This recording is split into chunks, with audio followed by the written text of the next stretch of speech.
Welcome back to LearnPianoLive.com. My name is Jamin, and as you can tell from the countdown clock, the lesson is about to get started. In case you're new with this, there's a few things I'd like to show you to help you throughout the lesson. These lessons are always guided and shaped by your questions, and if you're live with us today, there's a couple different ways you can do that. One is in the public live chat, and the other is the Ask Jamin a Question button, where you can ask me a question privately, and I won't share your identity in case you're afraid that your question is stupid. But it's not. If you're in the archives, though, then just open up the survey. At the end of that, there's a place where you can ask your question. I will say I frequently get questions from students in the archives watching a lesson from 6 months ago, and I have no idea what they're talking about. So please try to be as specific as possible. If you're watching this at LearnPianoLive.com, there should be a PDF and an MP3 button right next to this video. The PDF will often have additional video links inside so you can get more in-depth instruction on each of the topics. And if you're the kind of person who likes to print out the PDF so you can make the same notes on your physical version as I'm making during the lesson, now would be the time to do that. The MP3 is just a play-along track so you can practice more after the lesson. In traditional lessons, a teacher is going to actually present some new concept for maybe 5 or 10 minutes every couple weeks. The rest of the time is going to be spent applying and refining those concepts. Well, here I'm spouting off hours of new information every week, so it's totally unreasonable to expect you to actually absorb all of that. Instead, the goal of these live lessons is for you to find some little nugget of something that makes sense, but is a bit of a challenge, and for you to go practice it, because practice is where all the improvement's going to happen. So don't feel bad if you have to leave the live lesson when you find that little thing that you're going to practice. And of course, if I'm going too fast, you can always rewind the live lessons or replay in the archives as much as you want. If these live lessons start feeling random or meandering, it's because they are, on purpose. So if you're the kind of person who wants classical training with a step-by-step method, then you're going to want to check out Kloppel Academy on the website. It's included in your live lesson subscription, so you can do both or either. And the upper levels are seriously hard work, but it's going to take you all the way from ground zero, all the way up to being ready to enter any major music college as a piano major in classical or jazz. And finally, it's most people's favorite. This is application, where we take the past concepts from other live lessons and we see how they apply to an actual, real song that already exists. And since there's like 1,000 different ways to play any song, you're just going to work on the version that is appropriate for your level. So that might just mean playing one note at a time for right now. Or maybe you're working on chords or covering the full song. Or maybe you're just seeing how the song breaks down so you can better write and transcribe your own songs in the future. But whatever your level is, the goal is not this song. So even if you don't play the whole entire song, you'll get better by even attempting a little bit of it, and attempt it we shall.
Welcome back to LearnPianoLive.com. We are, I think, doing Let It Be tonight, and I am ashamed that we got to lesson 706 before we did this song. I don't know how it was missing. It was a couple weeks ago, and I was like, where's my Let It Be lesson? We haven't done one yet. So, yeah, we're here today, and I'm going to show you all the notes. We're going to start with the melody, and then I'll show you the chords, and then maybe some of that, unless that was all just an abomination to you, and then ignore all that. Well, I'll show you the right way right now. So we're going to start on a G, and I highly recommend that you work on saying the words as you go through this, especially if this is your first or second or third or 10th song. If you've got like 50 or 100 songs under your belt, you know what you're doing. Whatever works for you, then just do that thing. But for right now, let's try this. We're going to play a G and say out loud the word when. So to find a G, we're just going to take any group of 3 black notes.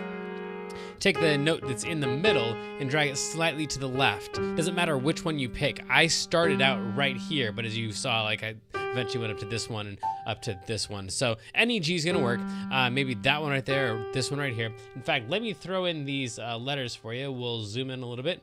And there we go. So that one's gonna be a G right there, and we're gonna say out loud, when. Cool. And then, as you can see, you've got a lot more G's there. So also I and find and my. You can ignore all the rest of the lines and spaces and all the ink on the page. Just pay attention to what the letter name is and say out loud the words as we go. So we'd play a G and a G and a G and a G and say, when I find my. All right, cool. Now, on piano, right next to a G, just to the right is an A, because G is the last note in the musical alphabet. So we go A, B, C, D, E, F, G, A, B, C, D, E, F, G, A, B, C, D, F, G. And so this one's going to be a G, and this one's going to be an A right next to it, and that's the next note that we need. That is for self. So when I find myself, and we're already on our way. We're playing this thing. We're doing it. We got this. So when I find myself, then we're going to need an E after that for the word in. So you could count backwards through the alphabet, or just trust me, if we take that G and skip down over a note, we would land on an E. So that one's going to be right there, in. So we got to play the A and then the E. That's our first jump of the song. When I find myself in. And then we're back to the G for times. And actually, I'm going to take this whole thing down so I don't end up going off of your screen right here. So I'm going to start on this one. When I find myself in times. And then we've got another G for of. And then we've got a C and a D, and eventually we're gonna need the E as well. So we gotta skip over 2 notes. Again, that's an A and a B. So we'd go from the G up to the C and then D. And those words are of trouble. And I wouldn't go on at all from there until you can do that, say the words out loud with the rhythm that the Beatles would use. When I find myself in times of trouble. Or however it is that you sing it. Make sure you can play this as smoothly as you could sing or say the words. Cool. And then we've got one more D right there. It seems like it should go immediately up to E, but it doesn't. We got one more D for mother, and then is finally that E. So after trouble, mother. Cool. Mary comes to me is all E's and D's and C's. Mary comes to me. And then try playing all of that the way that you would sing it. Find myself in times of trouble. Mother Mary comes to me. Or however it is you would sing it. Make sure that you play it the same way that you would sing it. And we're honestly really approaching the end of the song at this point. We've got one last little part here to finish off this first section. Is going to get repeated again and again, actually. So we've got 2 more E's right here, right next to the C's that you're already playing. Speaking words of whiz. Now this looks like we've got 2 E's, but we've got this little swoopy line right here, and the swoopy line connects these 2 E's. It's called a tie, and it ties those 2 E's together. So it's actually just 1 E. Seems stupid. Kind of. Later on, you learn about why they're important and stuff. But for right now, it just seems stupid. So if you see one of those swoopy lines, ignore the second note, basically. So then we got that 1 E, and then D, and then we're just going to play an E, D, C for Let It Be. And then you're almost done with the song, I promise. So that was speaking words of wisdom, let it be. we do pretty much the exact same notes. You could do literally the exact same notes. In fact, I might have played the exact same notes at the beginning of the lesson. I'm not sure. But there's one little difference. The first one being, I guess there's two tiny differences there. There's this one right here that is, at the beginning over here, we had 2 Gs at the beginning of that phrase, and now we only have 1 G at the beginning of this phrase. None of that's going to make any difference at all if you're saying the words out loud, because you're not accidentally going to play an extra note if you're saying the words. So you would play a G and say and then right here is the only other difference. We've got in my hour of darkness. So before we went from G, G, A, E, G, G.